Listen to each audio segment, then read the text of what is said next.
Well, good afternoon, everybody. Tuesday afternoon after a long weekend. Hopefully everybody's doing well. Darren Saul here, your host of Playing with Perspective, the Suspended Animation Podcast, episode 107. And I have the lovely Justine Alter with me in the studio.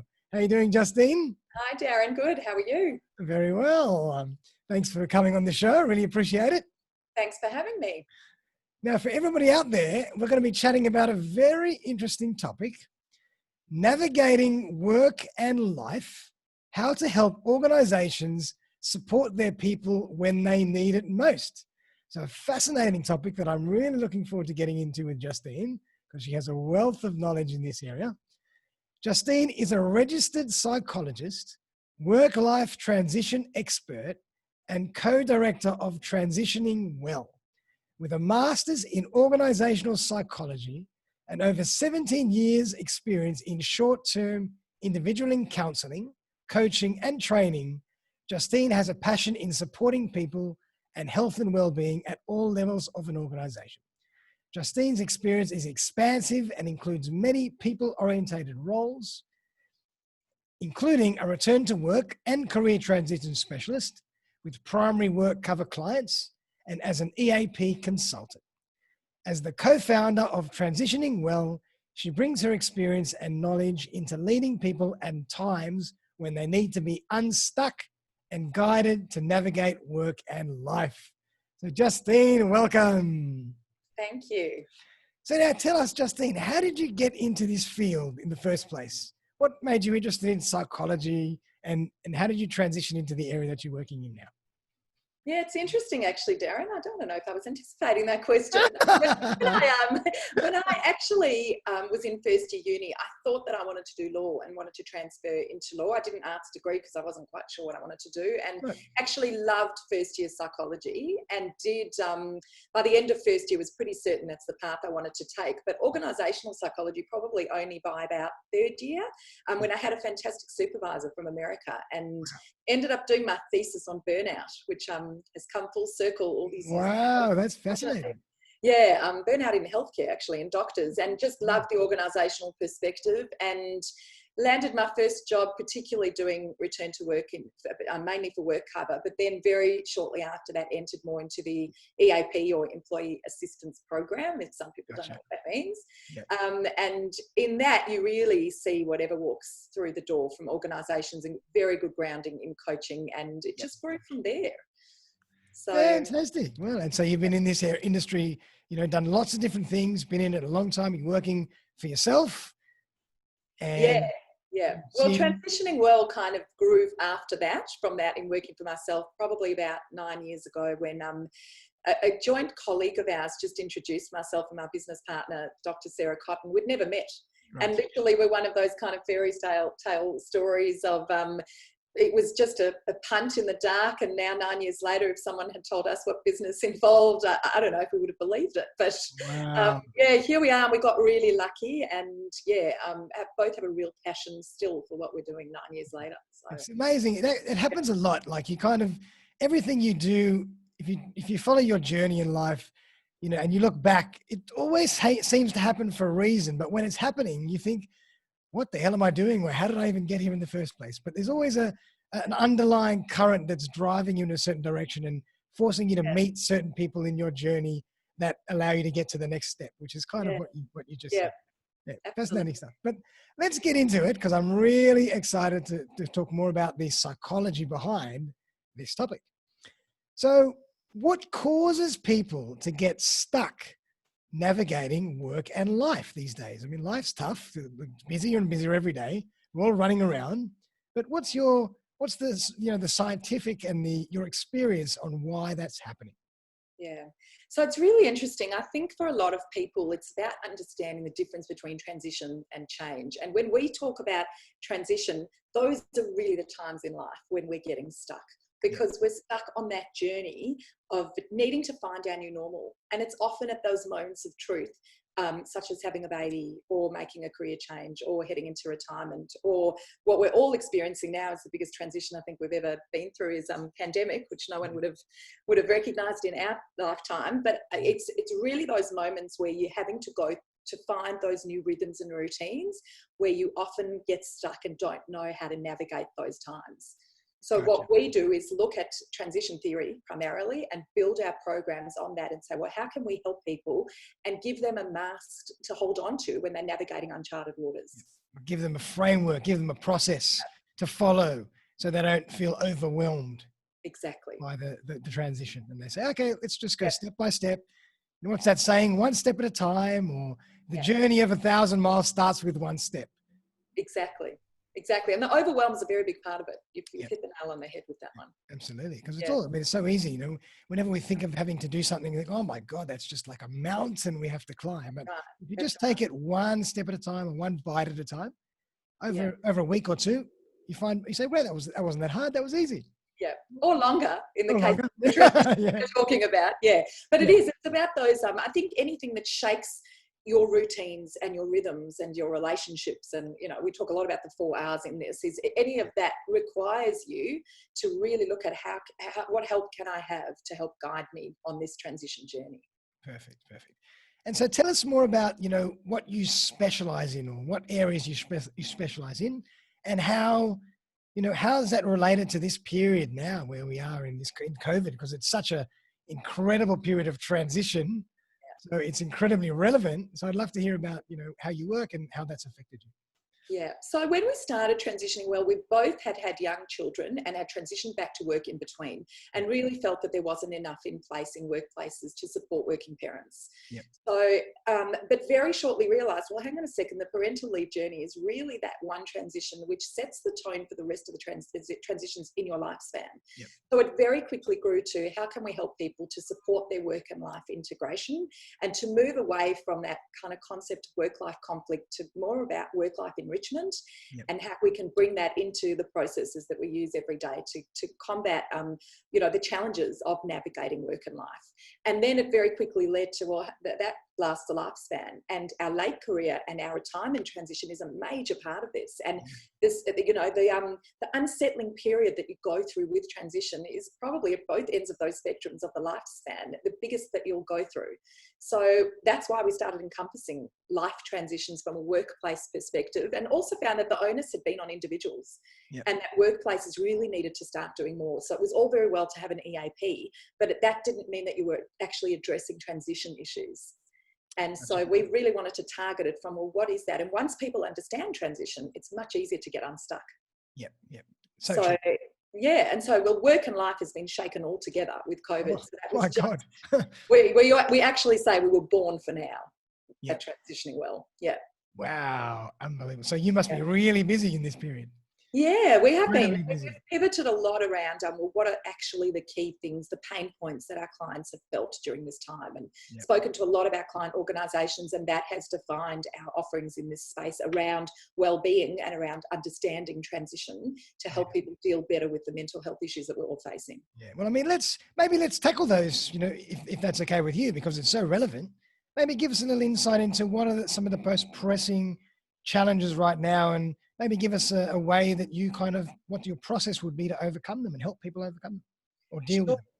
Sure. Well, look, we primarily, there's not a lot you can do virtually, unfortunately, at the time. So in order to move with things, we very much had to take our workshops to being webinar based, but we're running them live as opposed to pre-recorded, because that's really what people are needing, in addition to the coaching, which some clients are still doing, but budget is obviously not always the case to have one-on-one. So the webinars are proving a really great source of information for people, and the topics that we're mainly seeing that have been really popular have been working from home with kids, which particularly in Victoria, maybe not so much in New South Wales, but our schools have been closed for the majority of the year.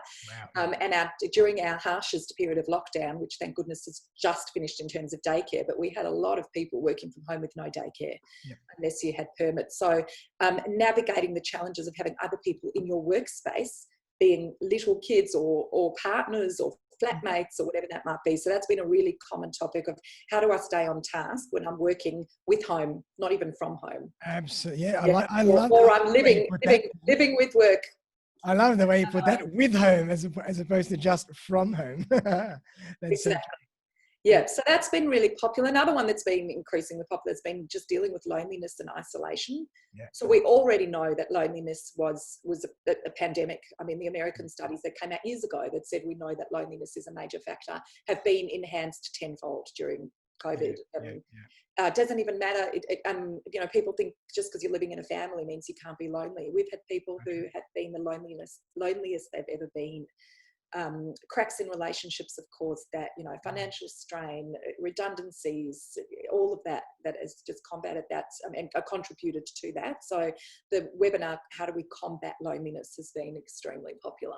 Amazing. And have you found that organizations have come to you and are more willing to start putting in place some programs to help people, or have you really had to do the work to get this across the line? A bit of both. It's actually been, you know, our client organisations that we worked with before were literally on the phone within minutes saying, you've got to help us, what can you do for us?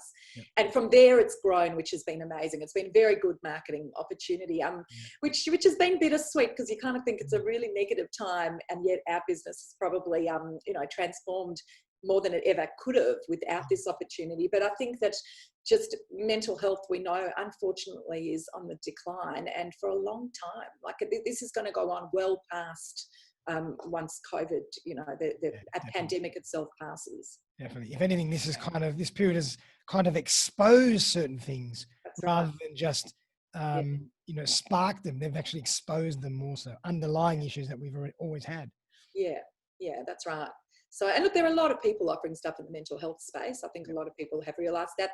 The uniqueness I think that we have is that we actually only employ registered psychologists, and we made that decision very early on in our business. Nice. And so all our consultants have that same evidence-based approach, the research behind us. We take a systemic approach which looks at the organisation, the client, the whole picture, which, as Org Psychs is what we're trained to do. Okay. And how do you go about that? Do you just, I mean, first of all, before you answer that, I suppose, do you just work with organizations that allow you to go and help the employees, or do you actually go individual to individual as well if they need? We don't do individual to individual. We do, we primarily, our client organisations are our clients, and then we deal with the individuals through the organisation. Okay. And that's how we keep the systemic approach happening. So, for example, our parental leave work, which is different from the COVID work, but is very much a holistic model, which looks at HR, the manager, and the new or expectant parent themselves. And that's the way that we make sure that those conversations are happening at the levels that they need to, and that culturally things are actually flowing in the way that they need to from the top down. Gotcha. Perfect. And I mean, obviously, how long is a piece of string? Every program has a different length, but do you have a particular formula or a process that you follow that's like 4 steps? Yeah. Always? Yeah, the parental leave program is very structured. Yep. So we do support our clients through pre-leave, during leave, and after leave. And sometimes our top level exec program carries people right up until 12 months back at work. So that program can last anywhere from 18 to 24 months. If we're doing a holistic coaching program, with all the sessions involved. And we also have a digital portal that supports our parental leave program. Okay. So our clients get access to a lot of our resources and videos and articles all through the portal, and that's supported by our coaching if the client has both. Wow, fantastic. Yeah. And I'd love to hear, I mean, have you got any great examples or case studies? Obviously not mentioning any companies, any names of yes. But yeah. Maybe just some examples of how you've really helped people and come back with some feedback that you were just blown away by. Yeah, definitely. I mean, this is where you definitely also get to see which companies are doing this to tick a box and which companies are doing it because they're really invested. Yeah. And often the culture reflects that. So, I mean, one of my favourite clients, and I won't name them, but a tech company are just amazing at supporting everybody, and they do offer the coaching to every single new or expectant parent, regardless of gender.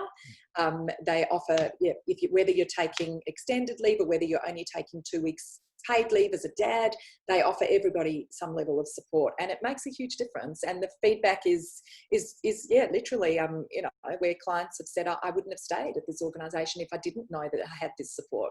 Wow. It's really rewarding. So, yeah. And were they doing as much of this before this time, or just I think it's grown. I think definitely companies are realising they have to support their people now more than ever. And just on the parental leave space, pregnancy at this period of time, particularly in Victoria, it's a very lonely journey from a workplace perspective, because so many clients, you can't see if someone's pregnant on a screen.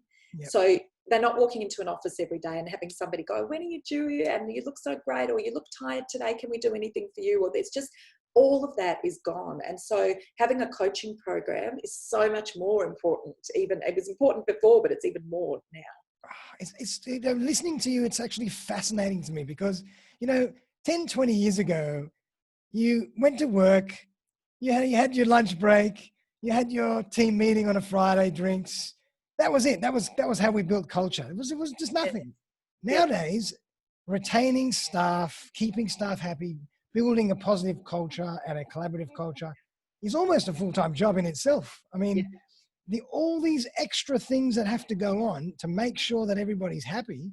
And now when you throw COVID into the mix and working from home and working with home, my God, it's so many layers on top of this compared to what it was years ago. Definitely. Well, mental health is spoken about now, thank goodness. I mean, we've really moved in talking about it. But I mean, that's why one of the other webinars that we do is work-life transition tactics. And that's literally about dealing with how do we manage those blurred lines of work and home.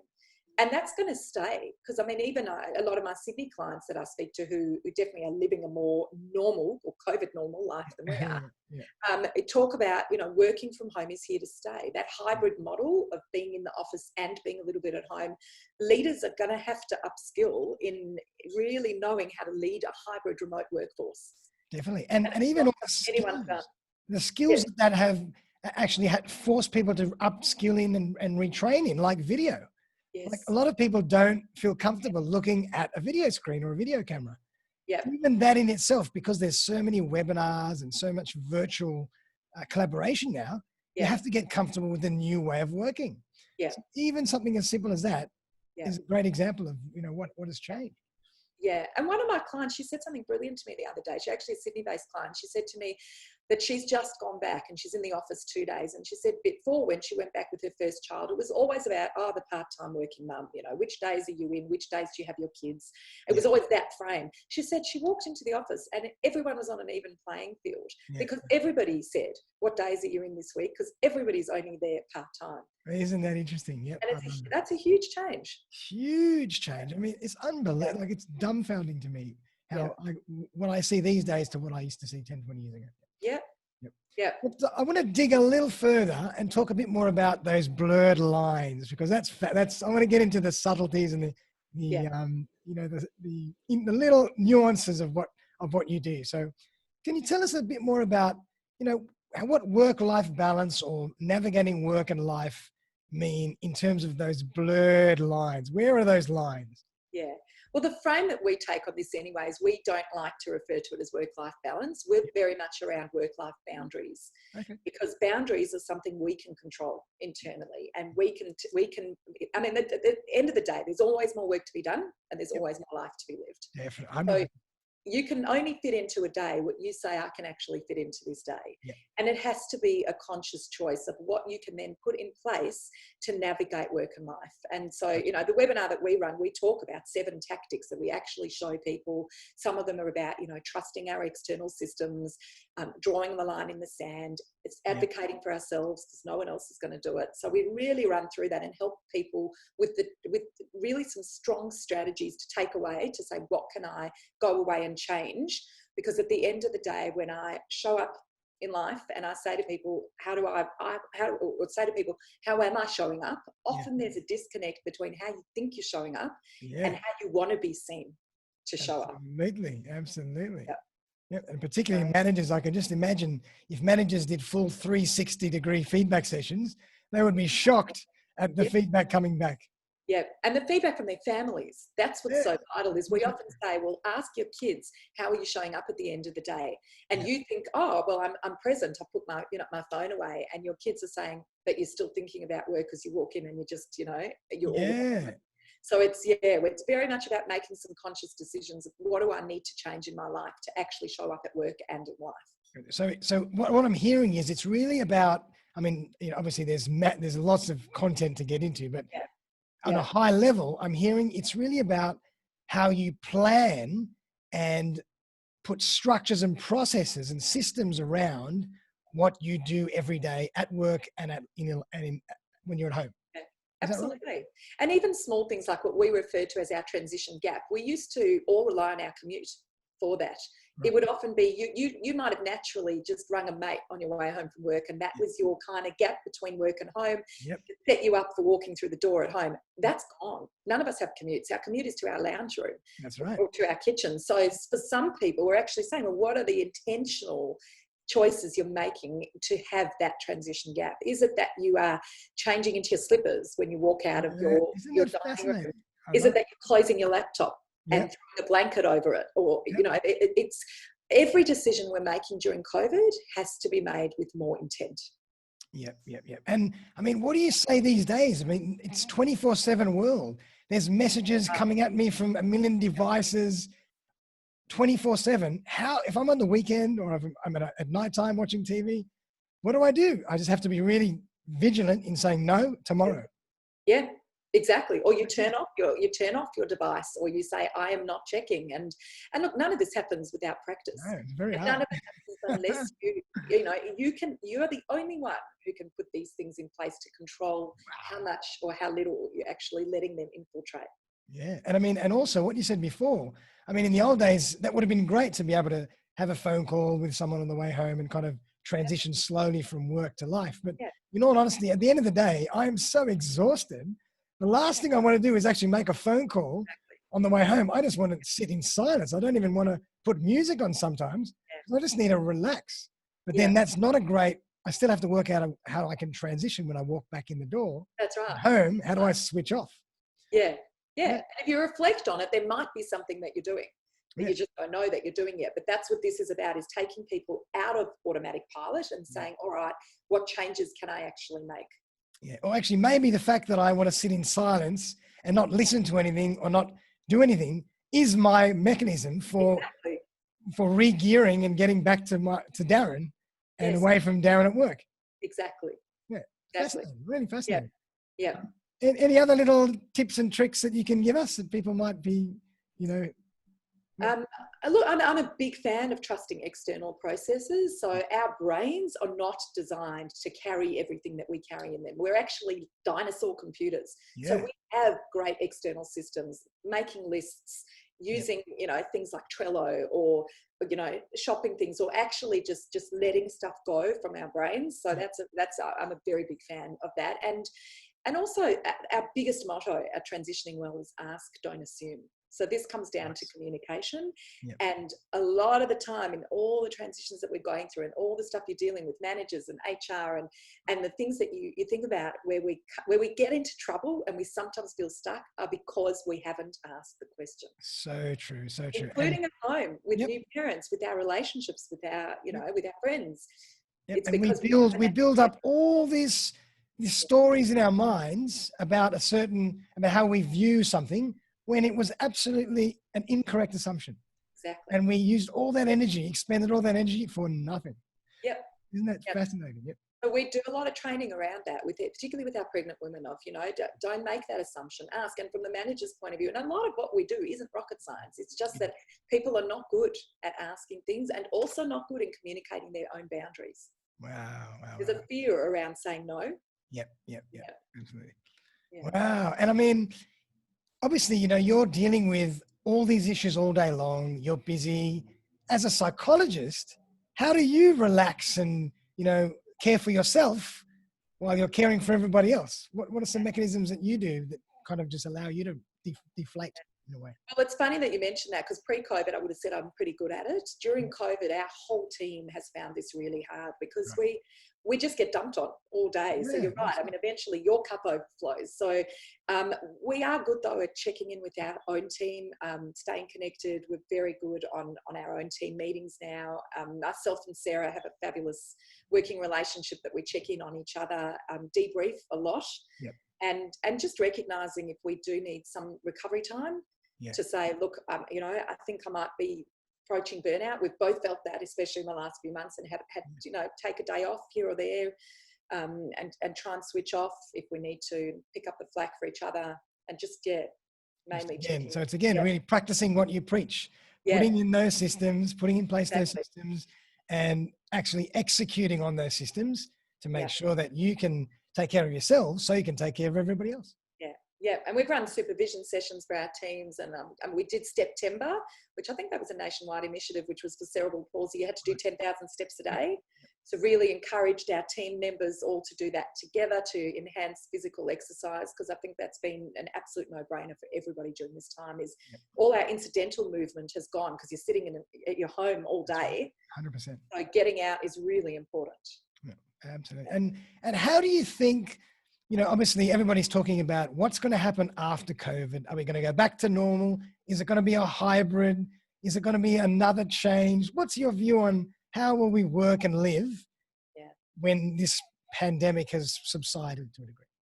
Look, I'm hopeful that it is going to be a hybrid, and I'm all for that, because I think for far too long, particularly with us, and I mean, diversity and inclusion is a huge part of what we do, and particularly with women returning to work, they've had to fight so hard to want that flexibility in workplaces or to work part-time, and it's always been this, kind of umbrella over it that has been a little bit ugly. And like that story I was talking about before with the woman who now said part-time is this even playing field, I'm really hopeful that will last. I don't think you'll find many people not wanting to return to offices at all.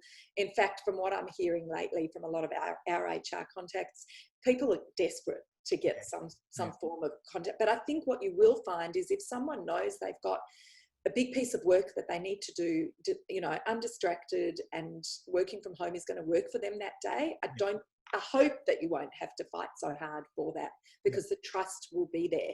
But I'm very big into, there's a couple of things that are going to make this work. And number one is empowering your people and trusting your people.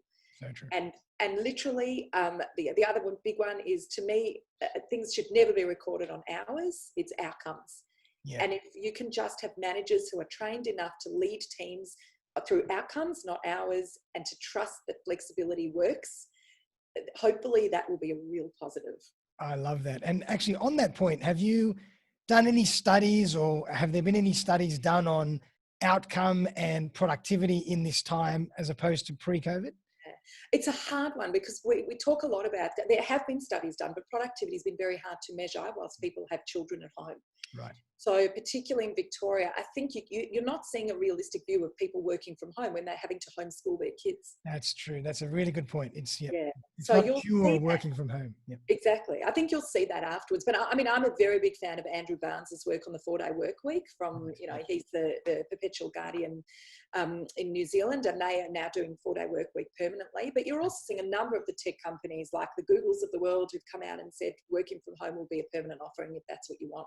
Love it. And I think you're going to see more of that, but I do think it's going to come down to how your leaders can lead through that. Yep. And the trust that they can give people to actually see the productivity involved in that. Yeah. And I've met, I know a lot of business owners and managers that are even thinking of not even renewing their leases in their office space because they know they don't need them anymore. And what's fascinating to me is it took something like this for them to actually wake up and say, actually, you know what? This is fine. Why couldn't we start doing this years ago? Exactly. Isn't it? That's why I feel like it's so bittersweet, because it's a horrible thing to have happened, but it's pushed the flexibility talk in the 6 months. It would have taken maybe 10, 20 years, maybe never. Absolutely. But as you say, I agree. Once you turn that switch on, you can't turn it off. So once everybody's more aware of what you can do because of this situation, I don't think we'll ever go back to what we were before, because you can't go backwards. We'll only find some kind of a hybrid or some kind of a new model that will incorporate what we've learned in this period. Exactly. And those companies that are smart, though, are the ones who are going to invest in actually training and their leaders and supporting their staff to make sure that they're okay with the hybrid model. Yep. Perfect. Absolutely fascinating.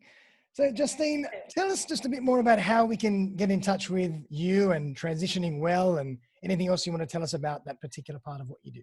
Sure. Well, we're on LinkedIn under Transitioning Well, so feel free to follow us. Also on our personal pages, myself, Justine Alter, and Sarah Cotton, my business partner. So you can follow us through there. And we're actually launching a new website, which Great. yeah. So by the time it will focus on in line with World Mental Health Day, which is in October. And so you can look us up at www.transitioningwell.com.au. Beautiful. And you're working Australia-wide, obviously. We are working Australia-wide, yeah, and even New Zealand. And we have a couple of clients where that's the interesting thing with COVID is now with remote working, we're doing coaching globally. Have a number of our clients have now expanded. So that's another thing that COVID has brought about is this global working marketplace. Exactly. You know, it's just fascinating to me, this whole situation. Yep, absolutely. Yeah, there's just no boundaries anymore of people being able to coach globally. And I think just it's expected now and accepted that video hookups are fine. Absolutely. Like they're even more efficient. For me, they're actually like they are very productive and they're more efficient. Yeah. I don't have to waste time sitting in traffic. I don't have to do whatever. I can just get on, jump off, get it done and move on. Yeah, absolutely. I think it's agreed. Brilliant. Well, Justine, thank you so much. It's been an absolute pleasure having you on the show. I think that was fascinating content, and I think the audience will really get a lot out of that. So I urge anybody who wants to learn more about working this way and wants to help their people and build their culture to talk to Justine and have a consultation about what they can do to implement these strategies and steps. But as I always do, before I end the show, I always like to give my guest their last chance to take the stage and give us one or two little insights or tips or anything that they can think of that will make our lives a bit better in this next period. So the floor is yours. Anything that comes to mind? Yeah, I think I really want people to try and capture the good out of what's come from COVID and to sustain the positive changes. Nice. So I think it is a period of reflection, and it sounds a little cliched to say that, but I really do think take the opportunity to think, well, what do I want to change from this? If there've been negatives, how can I reframe them and look to the future and make those changes? Because you get one life. Absolutely. And that's it. And there's always more, as I say, work to be done and always more life to be lived. I love it. And, one thing that really struck me is, further to that point is once you've made some kind of significant transition in your life or you've dealt with change once, you're well equipped to do it again. So once you've learned how to do it, this is an incredible period of learning and acquiring a skill set that's going to help you in the rest of your life if you're aware of it. So absolutely. I think it's a really good point to make as well. Because, this is all a learning curve and we're all just acquiring skills along the way. Exactly. If we look at them in that way. Yeah, totally. Awesome. Well, Justine, thank you very much. Really, really loved the chat and really appreciate you coming on the show. Thanks again for having me, Darren. It was great. My pleasure. And for all the audience out there, hope you've had a great afternoon. I hope you really enjoyed that as much as I did. I'm going to put all the links to Transitioning Well and Justine in the show notes.